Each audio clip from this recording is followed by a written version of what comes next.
My name is Patrick J. McGinnis, and I coined the term FOMO. That's short for fear of missing out, and it's why some people end up following the crowd. But we're not like them. We're part of a new species that isn't afraid to do things differently. I call us FOMO Sapiens. And this is the show where you'll meet people like us, phenomenal FOMO Sapiens, to learn how they find the courage and the ideas to live exceptional lives. FOMO. FOMO. Hey everybody, welcome to another episode of FOMO Sapiens, the show for people who don't just follow the crowd, but instead take their own path to success in business and in life. I'm your host, Patrick J. McGinnis, venture capitalist by day, author and podcaster by night, and FOMO Sapiens 24/7. Now today we're going to be talking with a repeat guest, somebody who's been on the show before, who I super admire. I think he's a fantastic thinker, very introspective, really knows how to kind of put his ideas out there, both written and verbally, in a way that is really compelling, and just an all-around good guy. His name is Suneel Gupta, and he's going to be talking about his new book. It is called Everyday Dharma. Now, his last book was called Backable, and that was really about how to get people to believe in your ideas. This new book, it's a little more introspective, but still highly practical, and I think something that every entrepreneurial thinker, entrepreneur, aspiring entrepreneur, business person, human being should be thinking about. Now, the story here is that after losing touch with his Dharma, and we'll define Dharma in a little bit with Suneel, Suneel went on a journey to find it again. As the founding CEO of Rise, which he sold to One Medical and Amazon, and a visiting scholar at Harvard Medical School, Suneel travels the world deconstructing how extraordinary performers overcome their most difficult moments. So this is a book that is really about figuring out, like, what is it that we're here for and why we're doing what we're doing, which I think is always a healthy thing to think about. So you're going to love the interview. It's a really good one, and I'm excited to share it with you. Now, in terms of the small ask this week, I have a little small ask, which is pretty simple. Give me ideas about things you would love to see on FOMO Mondays. You can send me a note on Instagram at Patrick J. McGinnis. You can send me a tweet at PJ McGinnis. You can send me an email at letsconnect@patrickmcginnis.com. I will respond. I always do. Maybe not in the same hour because, my Dharma tells me not to. But I will respond, and I love hearing from you. So ideas, please, always welcome. What would serve you? What would serve you? What do you need? What advice do you need? What things do you want to talk about? What is interesting to you? I just always want new ideas. I can't come up with everything myself. All right. Now, on to the interview. As you know, I like to start every interview with the same question. And the question is this: what's a formative decision you've had to make to get to where you are today? Patrick, it's good to be back.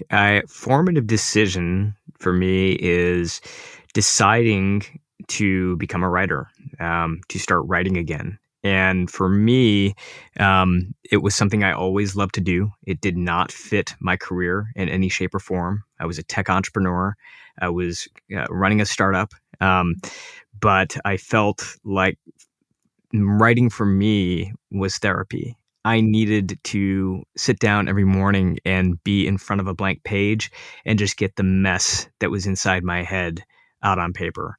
And all that writing over the course of years eventually turned into blog posts, turned into articles, and eventually turned into books. And it never would have happened had I not just literally put my butt in the seat each morning, even for a few minutes each day, and just wrote.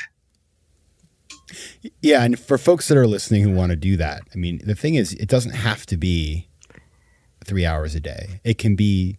I remember I started writing when I started working on the stuff for my first book. I was working in private equity. I'd be in a hotel room in Beijing, jet lagged, wake up at 6 a.m, and I would write for 30 minutes.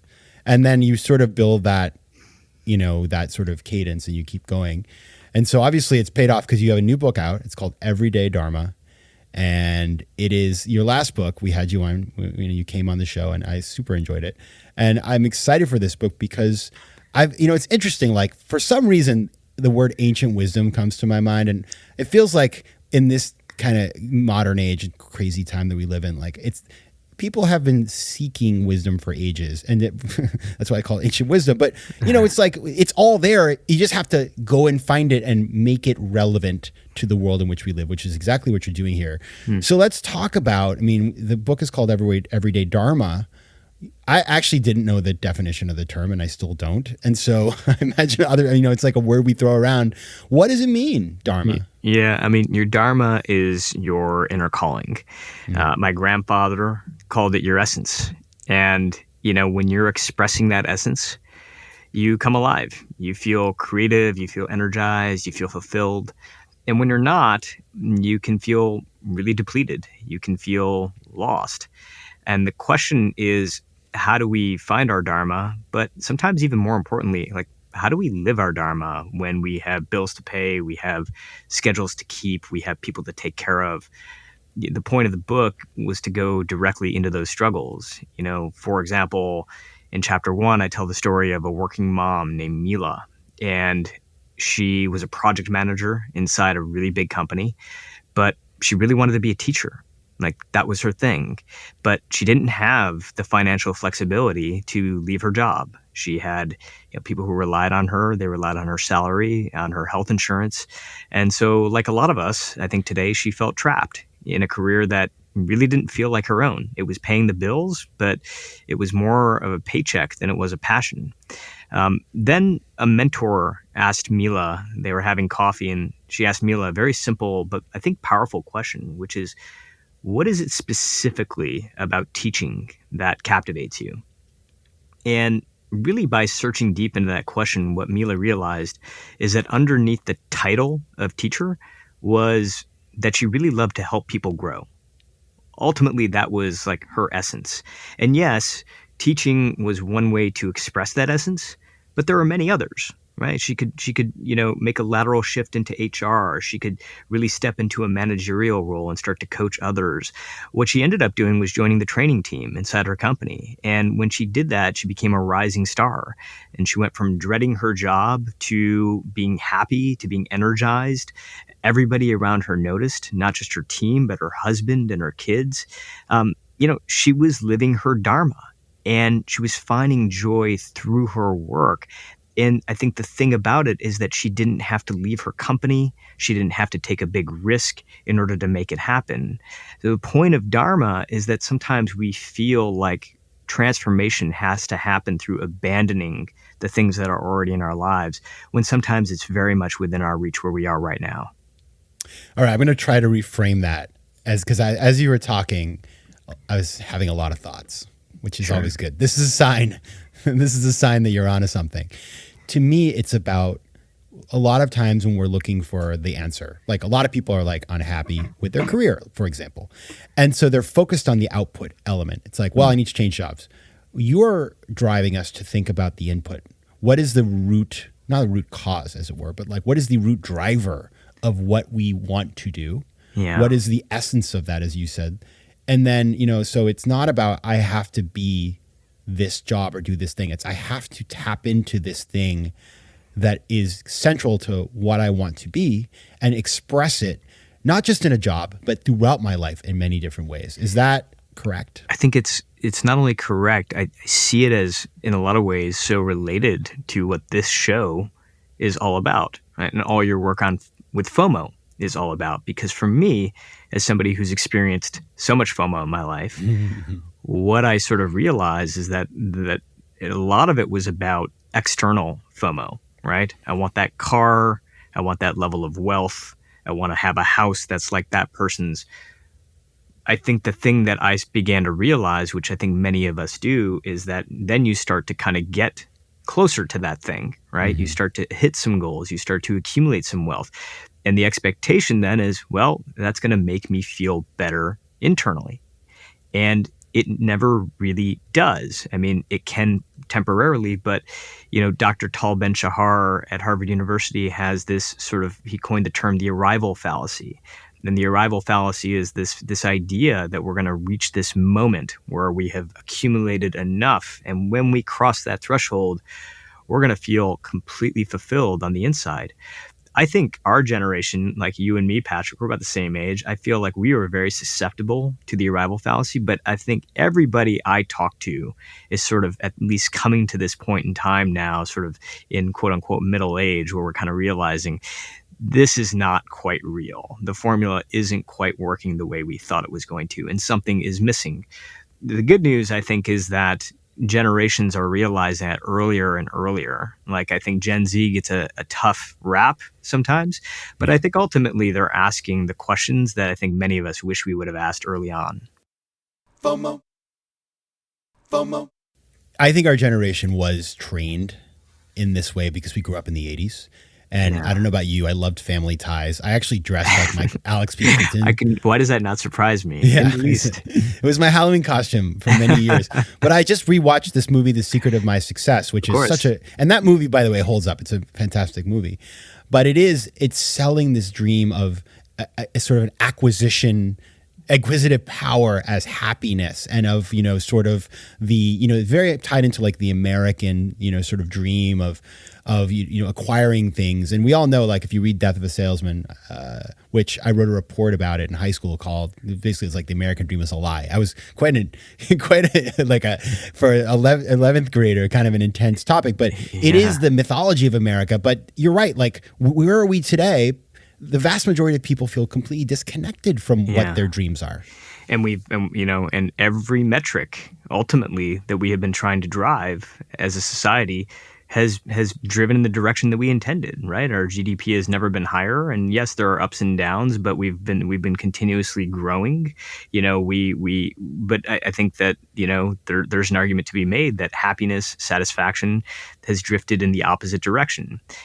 And I think that it's a huge sort of ask to say, hey, society needs to change. But I think that what we can do is we can take an internal look and say, how do we want to sort of respond to that? How do we want to drive our own sort of metrics? And I think ultimately that's what this book is all about. It's interesting because as I think about this, I am aligned, and I think this is, to me, this is the work of living, right? This is and succeeding, and business people need to do this as much as everybody else. But I could see some people saying, to take like the devil advocate. Everybody's a devil's advocate, even on stuff like this. It's like, oh, like, what a high class problem you have. Like, our grandparents, they were just trying to put food on the table, and they had it so hard. And nowadays, we have, it's like, it's such a high class problem when people are suffering out there. How would you sort of shut that down? There was I think Viktor Frankl's work with Man's Search for Meaning sort of spoke directly to the way that I think our grandparents sort of lived, especially those who were sort of born and raised in the United States and lived in the United States. My grandparents were in India, but the sort of the premise was that if you look at that generation, baby boomers in particular, the idea was that they would be able to sort of buy meaning, right? If you made enough money, then you'd be able to create meaning out of your life. And that was very much sort of the accepted way of life. But what Frankl, I think, argued in his book is that things were changing, and they were changing dramatically in the 1970s and 80s. As you started to survey people who were coming out of college, they were saying that, like, we care about meaning a lot more than we care about money. Now, here's the critical thing that we need to keep in mind. It wasn't saying that they didn't care about money. Right. Yeah. And oftentimes when we have this argument, or, and I welcome sort of these devil's advocate conversations because I think they're super interesting, which is like, what are you saying? Are you saying money doesn't matter? Absolutely not. That's not the thing. And I think that there has actually been maybe too much of, I think, maybe the shaming of the idea of ambition, or shaming of the idea of material possessions, because the reality is, like, we desire these things. We want these things. And I don't think that there's any shame in that. I think the question that each of us has to ask ourselves and be truthful about is, as you have started to accumulate these things, as you have started to get more of that, has that given you the intended result internally, right? Because if it hasn't, then there's a really strong argument to be made that maybe the path that you are taking right now, or the way you're approaching that path, isn't actually working. It's not going to get you to that moment that you think that it's going to get you to. And what I think the sort of thrust of this book is really about making sure that we have that self-inquiry before we get to the moment where I think we find far too many people in, when they're in their 70s and 80s and they're looking back on their lives and saying, gosh, I just wish I would have approached it in a fundamentally different way. The thing that's really interesting to me, Patrick, is, like, I think when I say approach it in a different way, it doesn't all of a sudden mean that you need to blow up your life. It doesn't mean you need to leave your job. It doesn't mean any of those things. I think the beauty of some of the stories inside the book is that oftentimes people who were able to find their Dharma didn't do any of that at all. They just continued down the path they were on. But the way they showed up was different. There's a story of a nurse named Karen in the book who really wanted to be a writer when she was in high school. She won prizes. She was sort of destined to be like a novelist. But when it came time to fill out her college application, her parents were like, screw that. That's not going to be a way for you to make money, right? And you're going to go do something that's much more practical. And so she chose nursing. And because she was just like a hard worker, she became a really sort of reputable nurse inside the hospital to the point where she got promoted to the head of the unit. Now, the thing about the head of the unit inside a hospital is you end up doing a lot more paperwork, right? And everybody hates paperwork inside the hospital. But Karen saw this paperwork as an opportunity to express herself as a writer. So instead of like filling out all the clinical details and hitting print the way her predecessor did, she would actually take her time. She'd sit in the break room at the hospital and she would write these like poetic stories about the patient, like who they were, who did they love, what did they enjoy doing at home. And she would put all this down. And what it did is it started to create these sort of little stories that were passed around the hospital from doctors to nurses to other members of the hospital staff to remind them of the humanity of their work. Now, she didn't leave her job. She continued being a nurse for quite a while, but she was able to bring her essence as a writer to that job.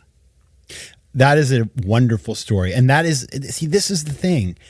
It kind of reminds me when I was in private equity, I would write my investment memos. People were like, that was a page turner. Your memo about the flower farm was so exciting, right? And it's like, because I didn't divorce myself from my passion. It actually made me a better writer. It served me later on. But this is, I think, it's the essence of what you're talking about is that it's not a binary choice. It's not like so many people think I've got to work forever, then I'll retire and I'll be able to do the things I want to do. Like the story about the guy fishing, the investment banker goes to a vacation, he sees the guy fishing, he wishes he was doing that all day. And the guy's like, you could do that, right? Yeah. It doesn't have to be. And so like that way of living or that model is outdated. And in fact, you can integrate these things into your life. This is so central to the way I think about things too. It's not an all or nothing choice. You can still make money. You don't have to become an ascetic and like travel the world in robes or something to do this stuff. Now, I want to talk about some of the concepts in the book because what's so cool about this is you're identifying, again, it's like ancient wisdom, stuff that's been around for a really long time that, it's like, it works. It's sort of like acupuncture, right? It's like, it works. A lot of people look at it and they're like, that's too weird for me. But if you do it, you're like, well, it's been used for thousands of years. Like there's a reason. Or meditation. Talk about some of the concepts that you identified and give us a pathway to integrating some of those into our lives. Yeah. So, I mean, what I love about Dharma is that it's kind of been this hidden sort of philosophy that's been passed down from east to west, from generation to generation, ancient to modern. When I thought of Dharma as an Indian kid living in the United States, I would immediately think of Mahatma Gandhi, right? Who does make an appearance in the book. But what I loved learning is how Dharma was this practice that was adopted by people like, Jimi Hendrix, by people like Hank Aaron, by people like Martin Luther King, and all these sort of figures that were able to sort of take the practices of Dharma and put it into sort of a practical moment, a practical challenge. One of my favorite chapters in the book, the chapter that I think about the most, is a chapter called Opeka. And Opeka is the art of finding comfort in the discomfort. And the way that I begin sort of the chapter is this well-told ancient tale of the prickly porcupine. And the prickly porcupine is sort of the story of, a den of porcupines that are huddled together for warmth, right? Because it's very, very cold outside. But because they're huddled so closely together, they're needling one another. They're pricking one another, right? And so eventually, some of the porcupines decide to disband and they go out into the cold and they realize like, I can't live out here. So I need to go back into the den and I need to deal with the pokes. I need to deal with the little irritations. And what I love about that story is it's so indicative of our life today. Like how many times have I wanted to say, screw it all. I'm going to just kind of isolate myself. I'm tired of dealing with people. I'm tired of dealing with frustration. I'm tired of dealing with rejection. But the reality is that it is part of the game. And instead of trying to run away from the discomfort, you have to find ways to find comfort in the discomfort. One of the principles behind Opeka is this idea of equanimity. And about 1 out of every 2 people I talk to sort of understand like what equanimity is. I didn't. But what equanimity is this ability really to find space, right? It's to find space in between being triggered and the way that you respond to that. Viktor Frankl, again, his sort of big thing that he learned, during the Holocaust, being a Holocaust survivor, is that in between impulse and response, there is a space, and inside that space lies our freedom, right? And it sounds simple, but the thing is that if you don't have space between the minor irritations, between somebody who cuts you off on the road, somebody who kind of gives you an offhanded comment during a meeting, or your kids screaming in the background, if you don't have space between that moment where you feel like reacting and the moment that you actually react, you might be somebody who is super evolved. You might have plenty of tools in your hand. You might have all these sort of things that you've learned. But if you don't have that space, then you don't have any room to actually deploy any of that. So in some ways, that little moment that we have to ourselves before we actually respond to a tricky situation or an uncomfortable moment is in a lot of ways everything. It is the foundation by which everything else that we've learned in our lives stands. FOMO. Suneel, you come on my show and you talk to me about Viktor Frankl, and it just makes me like it even more because when people talk about Viktor Frankl and they come on, because it happens like once in a while, it just makes me happy because that was a book that I read in March of 2020. And I always liken that book, Man's Search for Meaning, which I couldn't believe that I hadn't heard of it or read it. I mean, somehow that should be required reading in every high school in America, but I hadn't. And I remember it's a book that you need to read a page or two at a time. It took me like a month to get through it, even though it's like 104 pages, because it's so rich. It's like eating cheese or something. But you're so right, and if you can cultivate equanimity, which by the way, it's a practice. You have to practice at it. Your ability to freak out crashes to it's sort of asymptotic to zero. Let's talk about building equanimity because it sounds like such a good place to be, but it's not. You don't just decide to do it. How do you recommend people do that?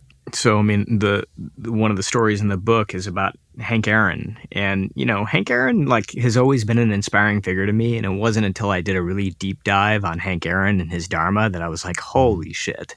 I mean, Hank Aaron was within, a season of breaking Babe Ruth's record.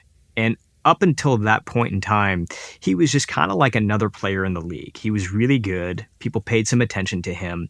But only when he came close to breaking the Babe's record was when it basically divided the country, right? Because you had one side of the country that was like, wow, look at this guy, a black man, black athlete that's about to sort of make history. And you had the other side of the country that wanted to protect a white baseball player, their legend, Babe Ruth. They want to protect that with everything they had. And it really divided things. A very divisive time in America already. It divided things even more. And the result of it was that you had Hank Aaron, who was up in the batter's box, every game receiving death threats from the stadium, people throwing things at him. I mean, it was absolutely ruthless. There are stories of players that wouldn't go out on the field, his own teammates, because they were scared of what was going to happen. But he still went out there every time. And one of the ways that he talks about sort of having a chance to do that is this ability to come back to his own home base, right? Come back to his own sort of internal touchstone. And I think that that's something that's really accessible to all of us. Or, for example, I have found myself in situations and in meetings where I have wanted to react, but I kind of catch myself in that moment. I say, if I react right now, I know that I'm probably going to say something that I'm going to regret, right? What I do, it's really simple. It's going to sound overly simple, but I simply just put my hand on my chest. Give myself a couple of pats, right? It's something to do. It's something just to kind of reset me, right? And then I react, right? And I'm not saying that every time I do that, I react poetically or react like a monk. But what I'm saying is that it it prevents me from having the emotion that I feel in that moment be purely in the driver's seat.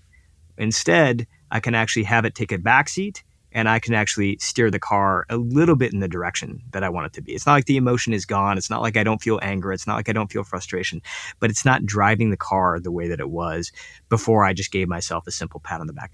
For you, or for anybody who's listening right now, find your touchstone, whatever that is. It can literally be paying attention to the breath at the tip of your nose. You might have you might have some fun with it. You might literally stroke your hands through your hair in that moment of frustration, right? But something to break the moment, something to break that instant reactivity, right? Because it's in the instant reactivity where we feel the regret. It's in that instant reactivity that we say things that we wish we could have taken back. It's when we make decisions that ultimately were the wrong things. It's when we sort of kick ourselves for saying, "Oh man, why did I respond to that email so quickly when I could have just taken a moment?" There was no real urgency to it. I could have taken a moment. I could have taken a breath. So again, having some practice. And I recommend that it be physical in some way, because physical has a way of really taking you out of your head. And again, it doesn't have to be something that everybody notices. It can literally just be, really discreetly patting yourself on the chest, stroking your hand through your hair, taking a breath. That is such good advice. I actually do something like that. When I was I was quitting a bad habit, and I was the advice somebody gave to me is whenever you wanted to do that thing, just put your hand on your chest and breathe in, and then it goes away. So anything that you were doing exactly what you said, which you're getting out of your head. It's mindfulness, really. It's like a cheat sheet for mindfulness, and you're pulling yourself back into the physical world where your corporal body. So that is so. It's so simple, but again, it's like it doesn't have to be hard. Yeah, and I think it is simple. And I think the thing is that I think the reason that we sometimes think it's hard is because we've been conditioned to move so quickly, right? I think everything is instant now, and I think with ChatGPT and everything related to it, it's going to make things feel like you need to move even faster, right? There's this pressure that we have to respond to every text quickly. We have to respond to every email quickly. You have to respond to every Slack message quickly. And I think that I think speed is actually becoming the most overrated quality. Yes. Especially inside business, right? Especially inside companies. It's like, we want to move quicker. We want to move quicker. Do you? Because if I sort of peel back the layers and I look at some of the areas where you guys feel like you wish you would have done things differently, a lot of it is because you were rushing, right? A lot of it was because you were rushing. You were asking the people around you to rush. If I look at some of the systemic problems inside your company, which is around sort of like people burning out and getting exhausted, oftentimes it's because they're just moving so quickly and there's no room to breathe. And the question is why? Of course you want to make progress, and it's not to say that you shouldn't, but is all this stuff actually so urgent that you feel the need to want to respond immediately at the risk of, moving maybe potentially in a direction that actually isn't healthy for the company or its people? Seems like the wrong trade-off to make. And I think that the wisdom isn't in saying, let's slow everything down. The wisdom is in putting some decision-making power at the beginning of is this truly urgent? Truly, is it something that I need to respond to right away? Do I need to put myself through that little stress bubble or that stressful moment? Or is it the kind of thing that I don't need to? If my kids are running out into the street, I need to go get them. That's a moment, right? Act urgently. But I think that those moments are actually few and far between. Having power over your own response is something that it is true what you're saying. I remember a friend of mine, he emailed Reid Hoffman out of the blue. He was introduced by somebody, and Reid wrote him right back. And his comment was, it's amazing how the most successful people in the world always email you right back. And I was like, wow, I should really adopt that practice. Then years later, I turned off all notifications. I don't see a lot of, it's kind of funny. I had a period of time where I didn't realize my phone, I wasn't getting any phone calls. You know what happened? Nothing. I was just as happy. I was just as successful. Everything was great. And a lot of things resolve themselves. It's by the time you answer the email, 6 hours later, the person has resolved it because, your email is somebody else's to-do list for you. And so I have become a believer that folks who are the most productive and sort of that have the most agency over their time don't do that checklist for other people. They simply, I separate the urgent things I will do. Everything else, I will file it away and deal with it once or twice a day. And it has been a game changer for me. So I think it's absolutely right. That fallacy, it was, of course, if you respond right away, it's great for the businesses that are providing the service. It's great for Slack and all the others because their engagement goes up. It's so bad for you. Yeah. I think that's totally right, man. And by the way, I've emailed Reed and I've waited a couple of weeks, and so I'm not as high up in the priority list as your friend, but here's the thing, like he's responsive. And that ultimately, I think, what makes him maybe he changed his ways. Maybe Reed. It could be. I got to think a guy like Reed Hoffman one day wakes up and he's like, "What am I doing here?" Right? Like, I'm really successful. I am like, I have all the things, and yet I'm responding to strangers' emails in 30 seconds. Like, maybe it's time. And that was right before you emailed him. Exactly. He's like, I'm done with this.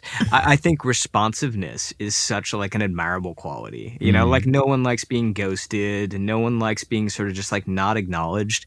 And I think like for somebody like you, for somebody like Reed to sort of take the time to respond to people, even if it's not someone that you intend to work with, I think is a really special thing, Yeah.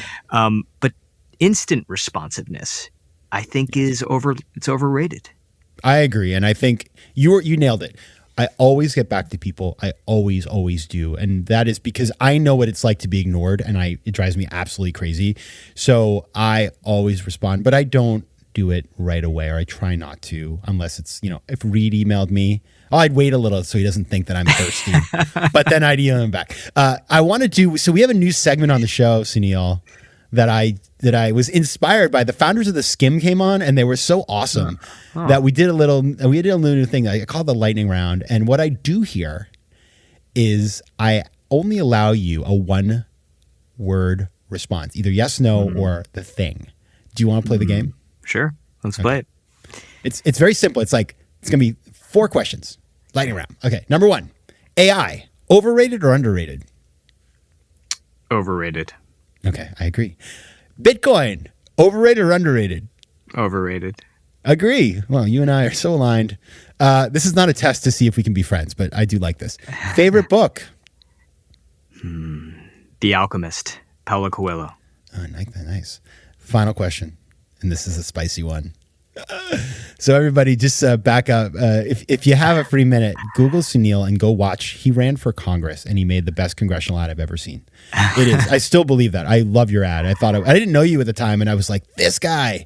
So the question is, will you run for office again? I doubt it. No, but I will be involved. I'm going to be with you doing all the things that I know you do, Patrick. I'm going to be fighting the good fight, but I've got a couple of kids and I don't think, at least until they are out of the house, I will run again. All right. So it's not a no, everybody. I guess we just made some news. All right, everybody. The book is called Everyday Dharma. You can find out more and connect with Suneel at suneelgupta.com.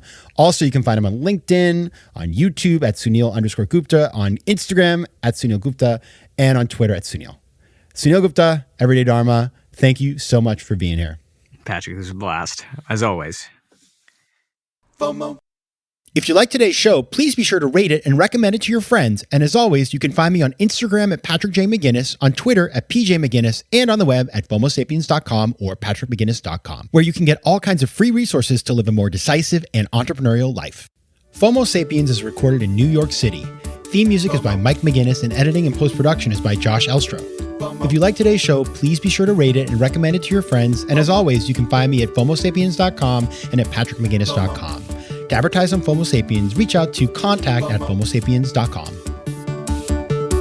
FOMO.